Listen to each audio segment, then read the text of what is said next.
Are you majoring in a STEM field and wondering what the big deal about undergraduate research is? If so, this video is for you. Hi, my name is Jennifer Lacer. I'm a chemistry professor at the University of Pittsburgh, and in this video, I'm going to talk about what undergraduate research is, why you should get involved, and how to find opportunities to do so. So first things first, what is undergraduate research? Well, in undergraduate research, you will work in a research lab and do experiments or calculations or other research activities aimed at solving a current problem in your field. This probably sounds kind of obvious, and you might hear this description and think, what's the big deal? I'm already taking a bunch of lab classes. How is research different? Well, it turns out that research is different in a number of really key ways. First, in lab classes, you're usually working on a problem that's kind of already solved, and you're just given a set of steps to follow to duplicate a known result.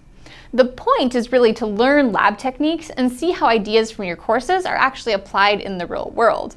In a research lab, on the other hand, you're almost always going to be working on a problem to which the answer is not known. You're going to be exploring something new, and you might have to figure out or learn new methods and analyses to make progress on the problem along the way. This can be really frustrating when stuff doesn't work and you have to try to figure out how to fix it, but it can also be really rewarding when you realize that you figured out something new that nobody else in the world knows. For me, this is what got me hooked on research during my freshman year of college. I ran a computer simulation of the chemical reaction I was studying, and when I plotted the data, I saw an unexpected trend in the results that told us something new about the interactions between the molecules. I found that moment of discovery incredibly rewarding, and I've been hooked on research ever since. In a research lab, you'll also often get to learn different or more advanced techniques than are covered in your lab classes. This can be a really fun chance to build your skill set, which can be valuable when it comes time for you to apply for jobs down the road, and I'll come back to this point in a moment. Another difference between lab classes and working in a research lab is that in a research lab, you're usually going to work one-on-one with a mentor rather than as part of a larger class. And this one-on-one interaction and attention can really help you grow. Finally, undergraduate research also usually involves a larger time commitment than lab class. Undergraduate lab classes typically meet once a week for 3 or 4 hours at a time. In undergraduate research, the time commitment is typically closer to 10 hours a week if you're doing research during the academic year, and can be as much as 40 hours a week, or basically a full-time job if you work in a research lab over the summer. Spending this much time in the lab is a really great chance to dive in and really develop both your lab technique and your understanding of your research problem. And if you're interested in going to graduate school, it can also be a great chance to get a feel for what grad student life might be like. Okay, so now that we've talked a little bit about what undergraduate research is, why should you try to get involved?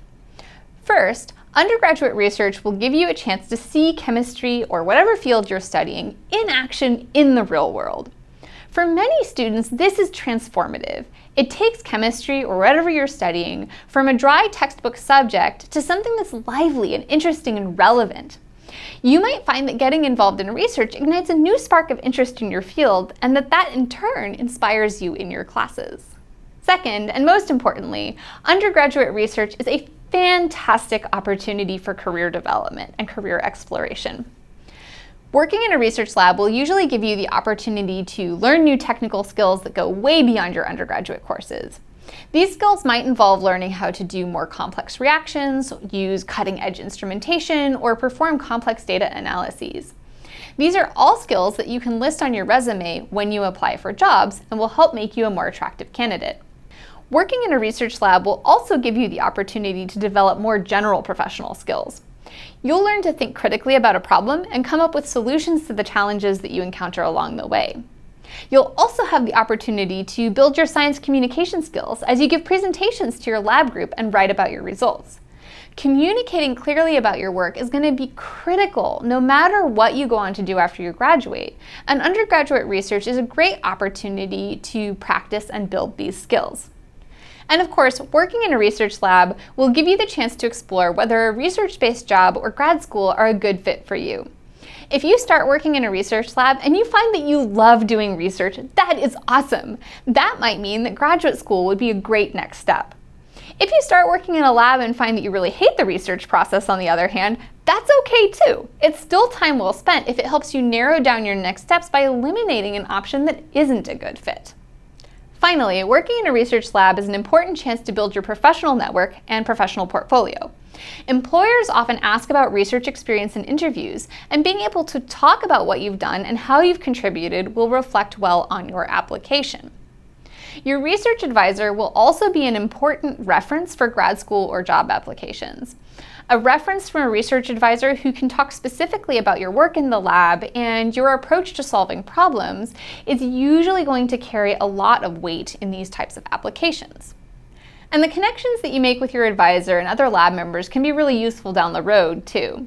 If you decide 5 years after you graduate, for example, that you want to move to a specific geographic area, you might find that one of your lab mates from your undergraduate research is in that area or can connect you with someone else who is, and they can then be a useful resource in finding job opportunities. So if you're interested in undergraduate research, how do you go about finding a position? This topic really merits a video in itself, and I'll try to do one later this year. In short though, you basically have two options. The first is to find research opportunities at your current school. Usually you'll do this by emailing professors directly to express your interest and ask if they have any openings. If you go this route, you'll want to do your homework.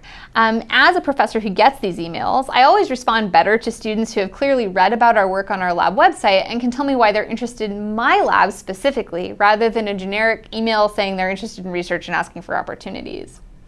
You'll also want to be persistent. Faculty are really busy and your email might get lost in our inboxes. If you don't hear back in a week or two, try reaching out again.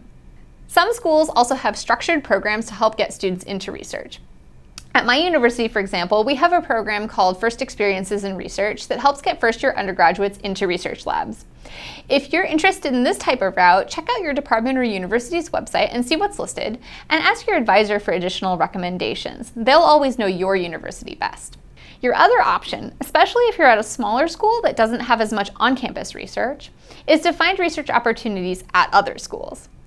Many universities and national labs offer research experiences for undergraduates summer programs, which are also called REUs. Applications for REUs usually open in the spring, so keep an eye out for these. There are a lot of similar programs as well. A number of national labs participate in the Summer Undergraduate Laboratory Internship, or SULI program, and many universities run smaller summer research programs that are open to students from other universities as well. You can find these by searching online, but your advisor in your major will also often be a great resource for identifying these sorts of opportunities, so make sure to ask them. With that, I'll wrap up. I hope you found the information in this video useful.